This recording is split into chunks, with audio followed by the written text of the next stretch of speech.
one of my biggest fears is going to prison for something I didn't do. And she was like, you're a white lady. Like, you're fine. Like, that's never going to happen to you, basically. I was like, oh, okay. Yeah, good point. You feel as though you've gone so far to be pushed so far back. But I think what also happened was this is a response from America to say, well, y'all really didn't go as far as you thought you did. You have to love Black people way more than you hate cops. They believe in giving us the right to do things, the right to vote, giving us the right to, own real estate, giving us the right. Well, I'm a human just like you are. If you have that right, I've already have that right.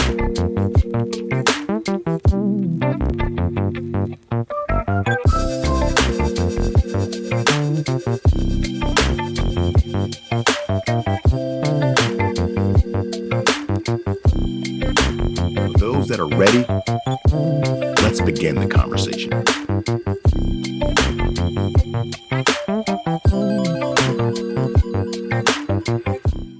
We've had a lot of conversations and about what's going on in the world right now. And, Travis and I have a lot of conversations together, just about our thoughts and our feelings about just the perfect storm situation that has happened within the past 5 months, from the pandemic to the unrest to just all of that and in between.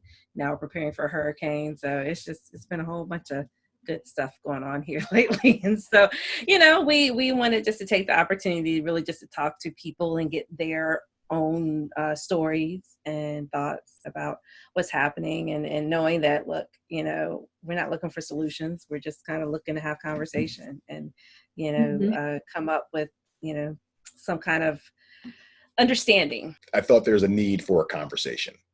And it's an awkward and hard, difficult conversation that many don't want to have. They don't know how to have it. They don't know where to begin. Everyone's, dancing on the head of a pen because they're cautious about saying the wrong thing, admitting their own biases. So I've tried to say, well, let's begin a conversation. Let's just talk to people, about anything that's on their mind, things that they've experienced, things that they made assumptions about, and the jumping point that I kind of use right now is the whole world had shifted after the unfortunate events of the Mr. Floyd incident.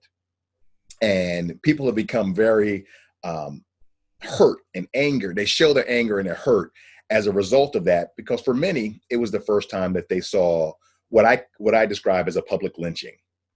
And but it definitely opened up a floodgate of emotion for everyone. So to me, my first question would always be is, what does Black Lives Matter and this movement right now mean to people? So I asked the question to you, what does it mean to you?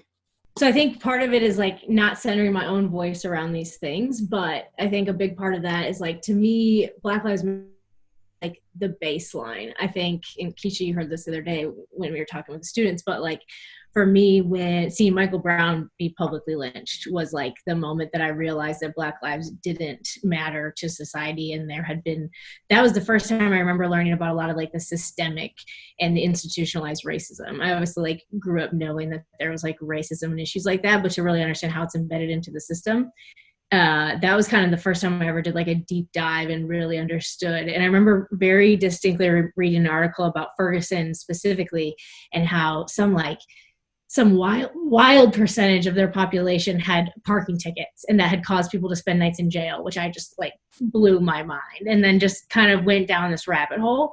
And I've always been that person that like when something happens and if it impacts me, I need to know everything about it. So whether it's like documentaries or just Wikipedia page, like I'm always down those rabbit holes. So I think for me, like it's been a thing that I've always like, that you didn't know you believed or didn't know you had to be vocally like loud about, if you will. And then when that happened, I was like, oh wait, like I don't live in the same world as other people.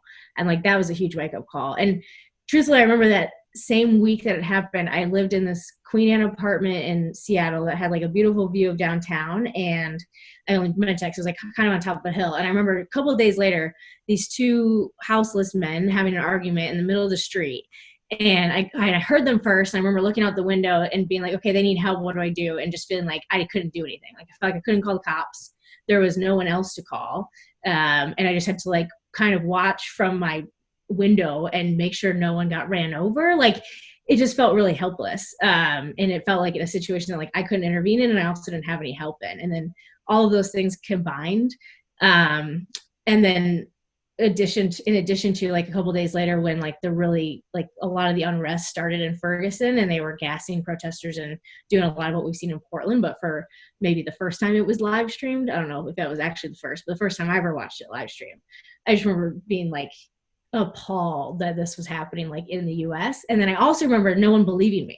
I very distinctly remember like going to work and being like, have you seen what's going on in Ferguson? And people were like, where's Missouri? Like no one knew or cared or like thought about it. And it just kind of consumed me. And at the time I shared an office with this amazing woman named Audrey. And I remember just randomly kind of telling her that like, one of my biggest fears is going to prison for something I didn't do.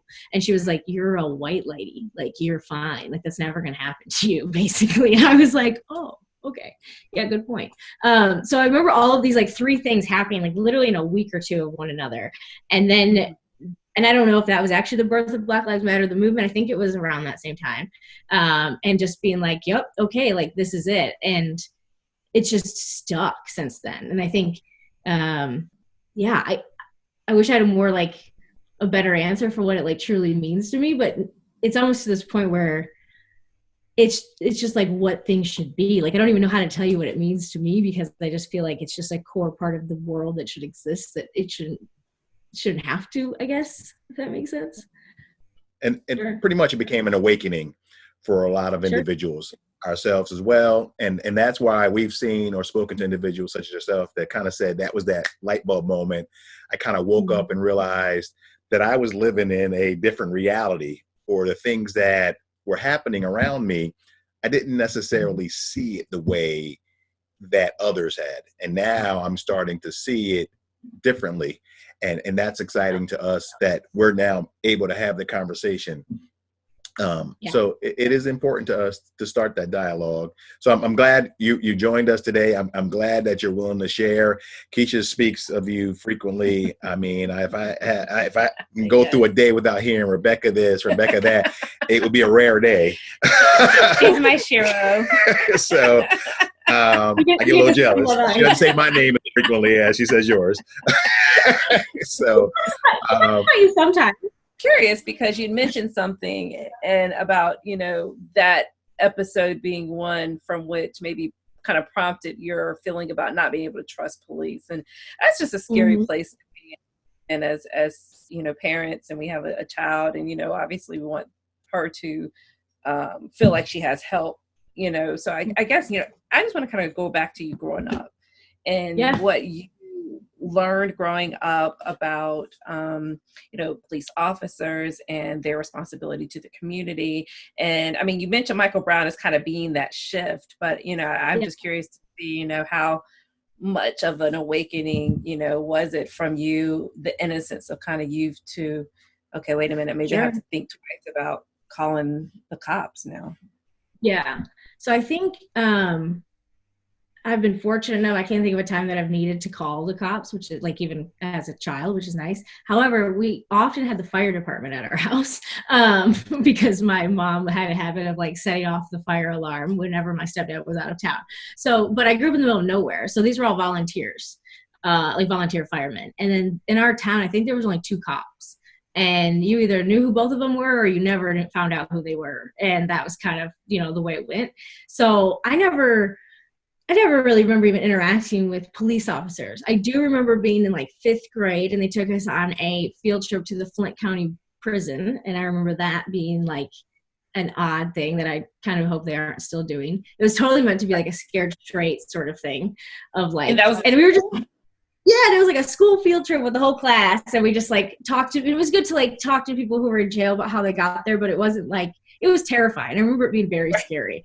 Yeah, and I was just young probably for it, but so I never really had good or bad interactions with the police. I was pretty neutral. We weren't even like a big like Law and Order type fan. Like we weren't even watching cops on TV that much. My mom was like much more of a Bravo fan than anything else. So I was like pretty neutral about it. And I think it was really like the Michael Brown piece, because prior to that, it was kind of a public service that I had been fortunate not to need and had never really thought that much about. And then, and I went to school in the middle of nowhere, so I never really moved to a city until Seattle. And then that's when like even more things started happening. And I remember when I was living in that same apartment, the Seattle police officer shot a man like a couple blocks away, which was a black man, and it was a big deal because it was like in the nice neighborhood, and like no one ever, they just kind of like shoved it under the rug. And then and then Charlene Lyles was killed a few years later. It was like a pregnant woman who called for help, and they killed her. And then Seattle kind of had its own awakening, if you will, probably not for the first time, but since I've lived there. So to me, like, I was kind of indifferent. And then I never really had an experience with a cop prior to the Michael Brown that made me like want to defend them by any means, or make me feel like they were worth having, frankly, which in my opinion has been a little radicalized nowadays. But back then I just was pretty neutral about it. And then to see someone in a uniform chase down an 18-year-old and shoot him in the back, it was just like, holy shit, I don't know what you're supposed to do, but I know this isn't it.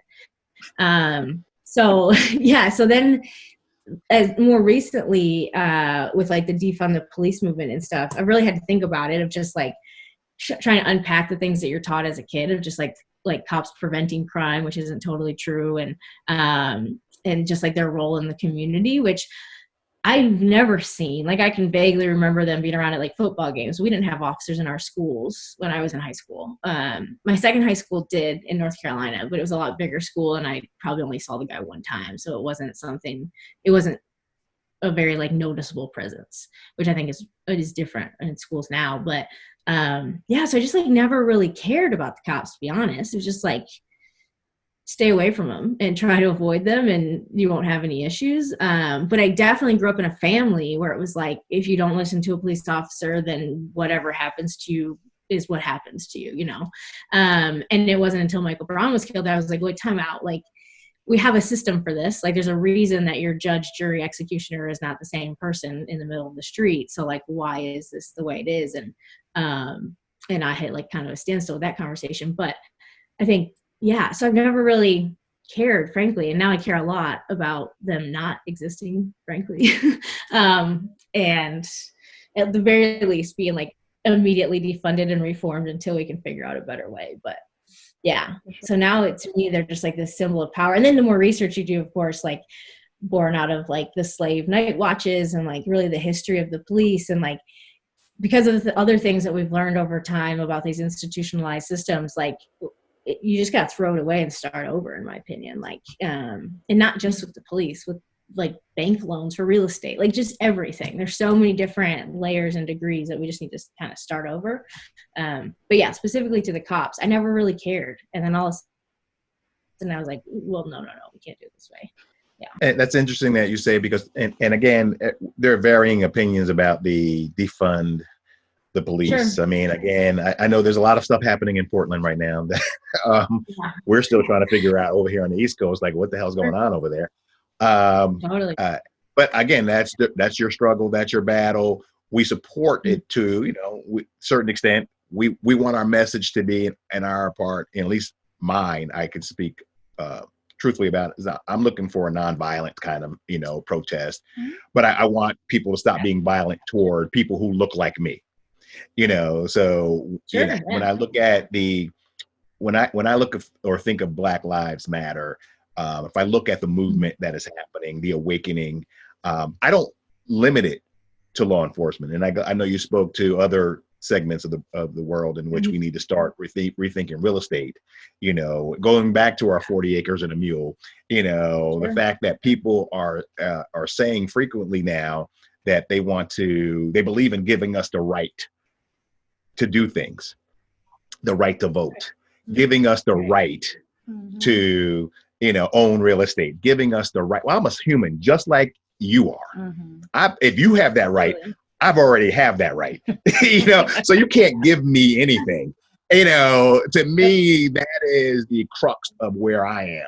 Mm-hmm. So, and that's the conversation that it's difficult to have because people get defensive for a lot of different reasons. One, it's guilt. Mm-hmm. Two, it's they're dealing with their own challenges within their own family makeup, where they're individuals who are not forward thinking. And I don't want to disparage conservative thinking, but conservative means past, holding on to things, that once were, and that's what that whole let's make something great again, when for some it was never great in the beginning, so all of those things cut like little razor blades. Like we're for generations, it's how many razor blade cuts can we put on these people before they go away? And we haven't, we're not going anywhere. But now it feels like we have an opportunity to move this needle significantly further. And I'll kind of talk about quickly, then we'll volley back to you for some more insight, is that a number of years ago, Keisha and I and our youngest, Talia, went to the White House. And we spent the day in D.C. We got to go to what we've known as the People's House. Mm-hmm. And for the first time, this number of years ago, wasn't that long ago, 4 or 5 years ago. About 4 years. Because she's only 6. Right. It's only about 4 years. And she was walking and talking, and so she was old enough to know, so it wasn't that many years ago, that for the first time in history, we truly felt that we were part of the people in which owned that house. That it was our home as well. We were then. We felt that was part of our home. And ironically, it was a rainy, cold day, and we walked from our hotel in D.C. If you ever travel through D.C., it is not easy to drive, so we walked. Yeah. And Talia was tired, and Keisha, we were so pumped up, Keisha literally hoisted Talia up onto her shoulder. I love it. And they're walking in front of me, and I literally see them walking ahead of me, and I snap a photograph of them. And I think it's a beautiful picture. I actually framed the picture, blew it up to literally it's almost the same size as Keisha and I. And it is got a museum framing, so it is a real custom framing, and it's hanging on the wall in our hallway. We were proud and pumped up and ready to go just 5 years ago. Mm-hmm.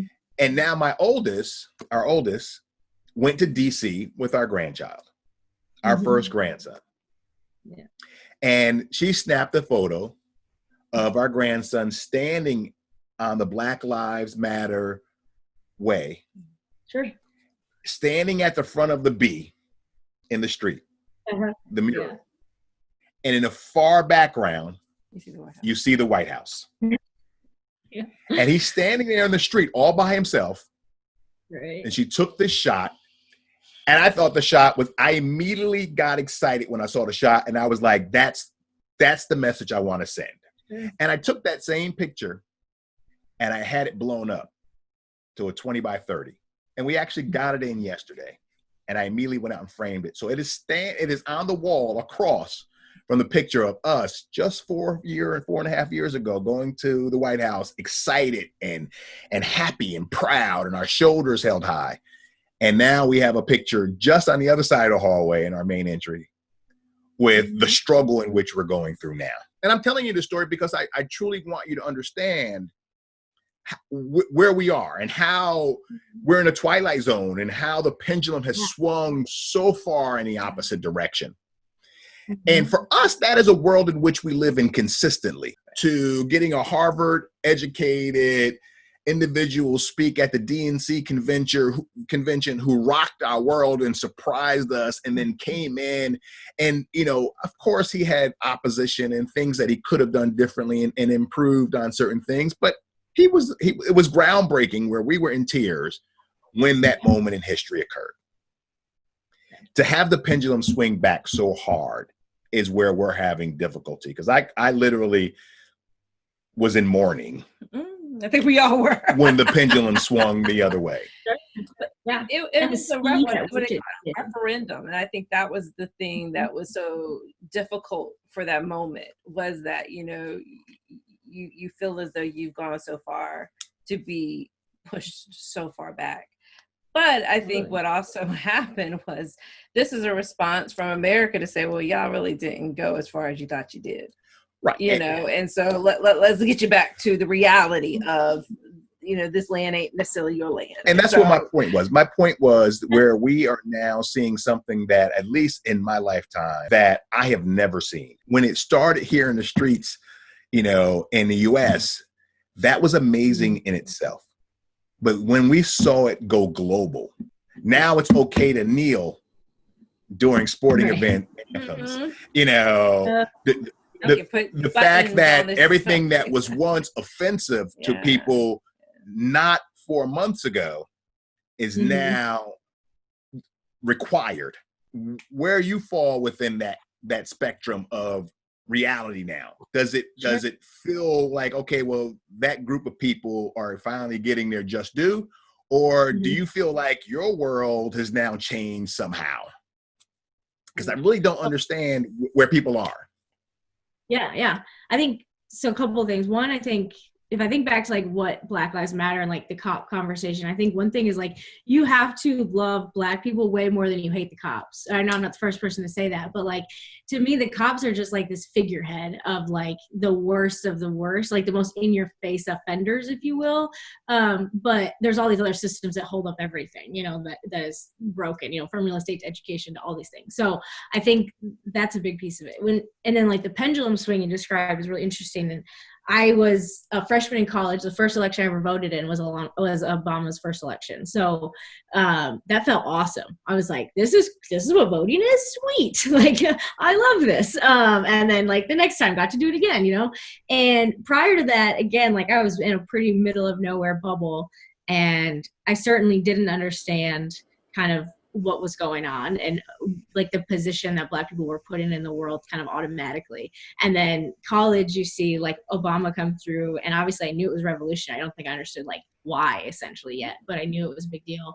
And obviously like I was supportive of his politics regardless, and then to see that happen and to see the like joy, I think, is one part of it, of like to see how excited people were about to vote for him. I think part of it was obviously because he was the first Black president, but also because of his age. I think he was quite a bit younger than we're used to seeing presidential candidates. So that was really exciting.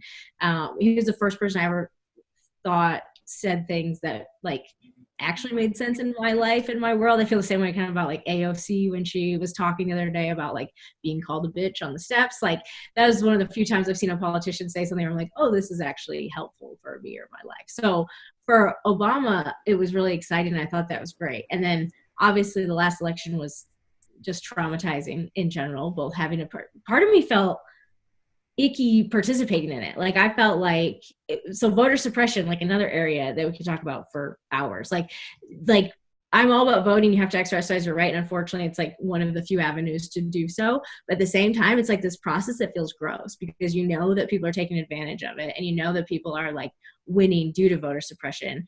And so one time it's like, okay, I have to exercise my right because other people aren't going to get to. On the other hand, I'm like, I don't want to participate in this. This is gross. Like, I don't want anything to do with it, And so I had and that was the first time that you got to vote for a woman for president. So I was anticipating being excited, but that whole race was just like exhausting and traumatizing, frankly. So by the time I came to voting, I was just like, this is horrible. I don't want anything to do with this. Like, and then seeing the impact so quickly, both on like the Black community, but also like some of the first executive orders she signed were banning like trans folks from the military and other LGBT things, just because those were like, I think, easier to cherry pick at the moment for his like executive orders, which I still don't think I understand like if those mean anything, but they seem to do things. So I think like seeing that pendulum was painful. And then I also think you had this whole group of folks who were certainly not like underground, but we talk a lot about how racism is not always in your face, you know, and there are these more subtle folks who've just been emboldened, you know, like people that I've known my whole life, I've never heard say something. I may have like thought that they thought something, but I've never heard them say it out loud. They've said a lot of shit out loud the last 4 years. I'm sick of hearing, you know, and like the only reason they do that is because they feel comfortable with it and they feel like they have someone somewhere who will back them up on it, you know. There's somebody in the White House. Okay. Yeah, Okay. And again, I don't want this to be a bashing of the administration because I'm trying to be as neutral. Yeah. But there is somebody in the White House who said it's okay. Exactly. Yeah. And like it sounds so childish because I'm sure like you teach Talia this, but like people are gonna mimic what you do. Like they're gonna follow what you do, you know. And like so, if you as the president make it okay, then everyone else is gonna think it's okay. And I think that like trickle down racism, frankly, like is just been devastating. I think it's taken a lot of the subtleties and just brought them to light. So watching that pendulum swing has been like a little ridiculous. And then in the last few months, seeing everything just kind of completely fall apart, it feels like. And you have these people. So I know like the DC or the mayor of DC was catching some flack for like creating Black Lives Matter Avenue and like painting the thing, only because people felt like this is the least you can do. Like there's other things you can do that, like this symbolism crap is not enough. I'm kind of on the fence about it. I feel like on one hand, you've got people in the world who can control tiny things like changing a road sign very quickly. And it's important, like that representation, like that visualizations they're important. There are also some people like the mayor of DC who maybe has other things she can also do to help that she's going to get to and is working on hopefully. But I think like those symbols, similar to how we talk about like representation in television, I think those are also really important. And like, as much as it may seem like meaningless to some folks, I think you have to be loud you have to be like louder than the bad guys at this point. Like, and if that means that like we paint Black Lives Matter on every road, then let's do it. But I think there's also like a lot more meaningful change that can come. Every company out there in the hemisphere had a statement, a picture, Black Lives Matter. My opinion, it was not necessarily because they truly believed in the cause. It was because they didn't want to be canceled by social media. Yeah, because people were checking for it. Mm-hmm. Well, I don't care what you write on your website. Right. I don't want to see you have a black image on your website and think that's going to pacify the situation. What I want to see is systemic change. I want to see individuals in the boardroom that reflect the community at large. Now, I'm not saying I'm on an all black board, but I want it to be reflective. I don't want a tokenism. I don't want you to hand or give me anything. I want the opportunity to earn a spot on the board. And that's where I think that this is where the healthy conversation comes into play with, individuals such as yourself. And I see the stuff that's going on in Portland. And that's why I'm kind of asking, what's happening out there?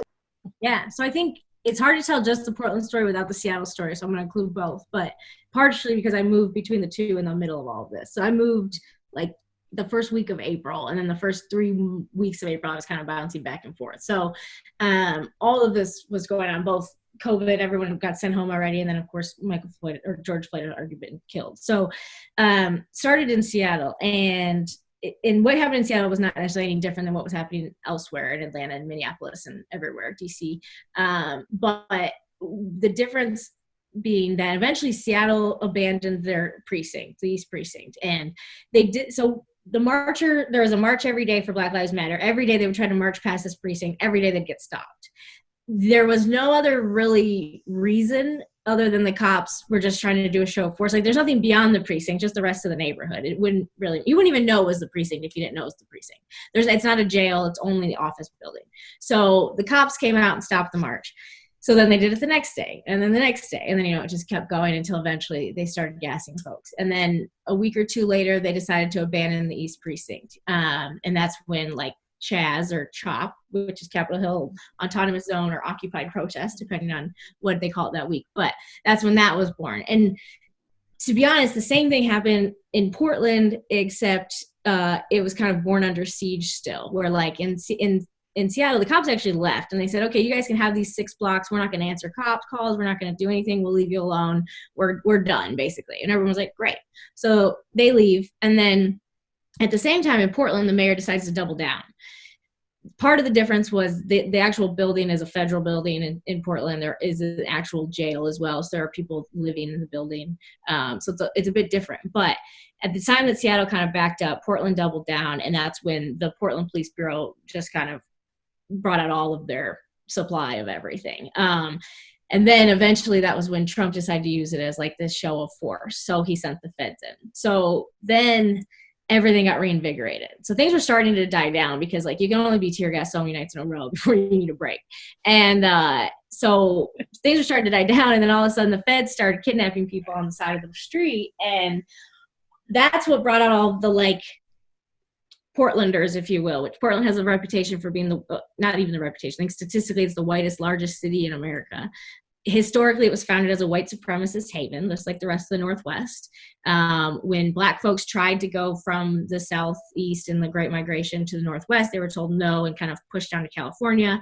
So there's a very small Black population in Portland. And unlike other big cities, the Black population in Portland is so small in numbers that they didn't get gentrified like together. Like in Seattle, when they got pushed down south, it was like a group migration sort of over the past decades. Portland, everybody kind of got scattered. So there's no visible Black community in Portland anymore. Mm-hmm. So that and I talk about this like I know this. I just learned this from a Black Studies professor who was speaking a couple of like weeks ago. But and he kind of explained the history here. And so because of that, though, that Portland has since we've got like one of the best public school systems in the country. We've got the best transportation system in the country. We've got all these things. And it's because our politicians for the last 10 years or 100 years haven't had to think like, how do we do this without excluding Black people? Because there just weren't any. So they're like, okay, cool. We'll make good public schools everywhere. We're not just going to do it in the white neighborhoods because they're all white neighborhoods. So now we have this like strong public systems and education and transportation and all of these things, but there's no one to take advantage of them because we've pushed everybody out or didn't let them in the first place. So anyway, you end up with these like very stereotypical white progressive folks who all have Black Lives Matter signs in their neighborhood, but there's no Black people that live in their neighborhood. So it's become kind of this like trope, if you will. So prior to the feds showing up, everyone in Portland was like very supportive, but they weren't really like in the streets. They were just like, cool, we're supportive. Here's my front yard sign, Black Lives Matter t-shirt. I'm with you, but I'm not going to like go fight for you. Then when the feds showed up, then it was like, oh no, now you're infringing on my constitutional rights and my civil liberties. So I'm going to hit the streets. So then it went from being like a couple hundred people a night to back to a couple thousand people a night. And that really like obviously had pros and cons. One, like the Black Lives Matter, a lot of people feel the Black Lives Matter message has been lost. I personally don't, just because if you are listening to the people on the ground, like we've got these, like this incredible man named Ethan, I think his last name was Johnson, but he teaches at Portland State University, and like he's been speaking, and like there's the right leaders on the ground. But if you're on the outside, like it can definitely look like it's been lost in this message. But I actually think it was more strategic than that from like, and maybe my tinfoil hat is like too big, but I think like, it's got to be a wartime tactic to like split efforts, right? So like if everybody's talking about how Black Lives Matter and then you bring in the feds and kind of distract from that, it's going to weaken everything, right? So I think it was more strategic, and like that's kind of what they wanted to happen. So the people on the ground, I think, did a good job of like making sure that didn't. So I'll use like Riot Ribs as an example, which was essentially like an outdoor restaurant that they set up. They serve food 24/7, all donation based. They ended up getting like 300,000 in donations they started, I think, July 1st. It was like first week of July. And their little like one rib tent ended up growing into kind of like the whole park. So there was like a medical tent and a co-op tent with just like helmets and gas masks and things like that. There's one with clothes. And like, so it's just kind of like a community village, if you will. And then once the feds started coming, they started targeting them. So they were literally like, when they came out of their little fence, which I affectionately call the pig pen, when they come out of that, they would purposely like go into the medical tent and just like rip supplies up. And they pour bleach all over all the food, like just like petty, frankly. Yeah. Which is a total war crime. Like if you'd done it in another country, if they'd driven 5 hours north and did it in Canada, it'd be a war crime. But because they're doing it here, it's okay. So that to me, and most of those people on the ground running those places were like BIPOC folks. So like either Black or Indigenous or people of color. And so for me, that was like, I'd already been down there, but most of my efforts had been like helping people build websites to like recall the mayor or kind of whatever they were interested in as like kind of the tech help. And then when I saw them like screwing with riot ribs and stuff, I was like, okay, this is silly. Like they're literally not doing anything but feeding anybody. And at that point I was like, and one of those is my tents. So so we got to go down there. But no, and then once you go once, it feels like, okay, I can do this. And like, it's impossible to go without helping someone else. Like while you're there, you're going to end up helping someone, whether it's just handing them a bottle of water or picking them up off the ground or helping serve ribs or whatever. But like, you're going to end up helping someone. And it's really hard to not go back the next day. Like, it's really hard to be like, hey, I survived that. I'm okay. And I helped people. And maybe we made some difference. Okay, I'm going to go back. So it's like, it's kind of addictive. Like, it's hard to feel like the fight in the front line is very accessible and to just stay home and like watch Netflix. Like it's hard for me to not be there. And I also always like learn something new, like with the speakers and everybody that's there. So I think from the outside, it looks like it's been lost a little bit. I think it's more that the attention has been distracted. But I'd say like the same core group of people are down there fighting for the same things. They almost just brought in like 100 more protector type folks to try to protect them from the feds, who are supposedly leaving, but we haven't seen signs of that. So I think Portland's kind of a mess in that way, but the news talks about it like the whole city is under siege. And like, it's 2 city blocks. That's it. Right. I need to go down and like do like a driving tour and post it on Facebook, but it's really just 2 city blocks. They're both parks. So it's not like really buildings. It's pretty open. Like it feels like the quad at Central. Like it's pretty small. Like, it's not very big.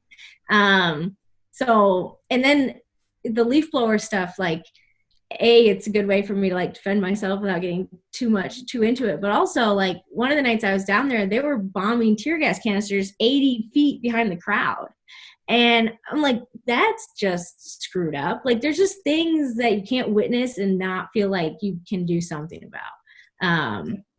And yeah, so it's been hectic, but I think, and I don't know, to be fair, like Seattle was a lot more organized, I think. And part of that is I was just more plugged into the folks on the ground and I'm still kind of meeting people here. But Seattle was very much like, these are our 3 demands. This is exactly who we need to talk to. This is how we're going to get it done. Like the city council votes on this day. So make your phone calls by then, and Portland, I'm still kind of getting plugged in. So some of that's my own ignorance. But I think the like CHOP or Chaz zone actually created that like physical area for people to organize. And that's all people want. Like they want a community centered place where they can build things for their communities. And that's essentially what they built. And I don't think what people in Portland realize is that they've also built that. They just didn't brand it, but it's the same thing. Like I've been to both. They feel very similar. They just didn't give theirs a name basically. So I don't know where we go from here, to be honest, but I think that like as long as people feel like their voices aren't getting heard and there's something I can do to like maybe help, then I feel like I have to participate. And there's 2 things that kind of came to mind as you were speaking. When we talk about just the imagery and the symbolism of a lot of what we're seeing and happening, and having allies, and I love how you say accomplices, to be in a space where, yes, there may be some folks who say, well, this is not your cause. Like, why are you sitting here and doing this? But I would position the idea that if you're an American and you live in America and you believe in justice and peace for everybody, it is your cause. Because to your point, how do you just not, you go back every night because you see that somebody needs something. So how do you not feel compelled as a human being to go out there and be of service in that way? So, I definitely kind of reject that idea that this is a singularly cause, only Black people can vote for Black things.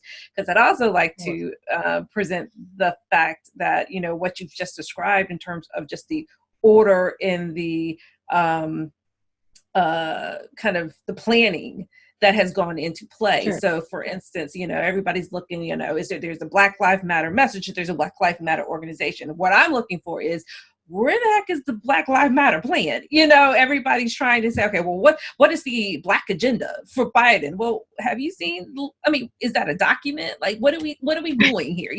What are we trying to do? Because it's so far reaching in most intents and purposes is that we want to be treated equally. We want to be able to receive the same rights and benefits of everybody else in this country. We want to not be killed, for no, reason at all. They're very basic human rights, but yet we have to position them in a way that we have to kind of infiltrate the system that has been built to reject all those things. Yep. Who's going to do that? I mean, yes, we have great folks on the front line, Black folks on the front line that have been able to infiltrate the system, know who to contact, know who to talk to from a, legislative level. But in many cases, white people, white folks are going to be the ones that are going to be understand, particularly in Portland, particularly in Seattle, when you're saying that, look, we're primarily white. So, how do we get these issues and concerns across to the folks? Well, I can appreciate there being an alliance, so to speak, where we're really focusing on, from a state and citywide perspective, how are we, symbolically it's easy to say, let's tear down the Confederate soldiers, let's tear down the structures, let's change a sign. But what is the plan?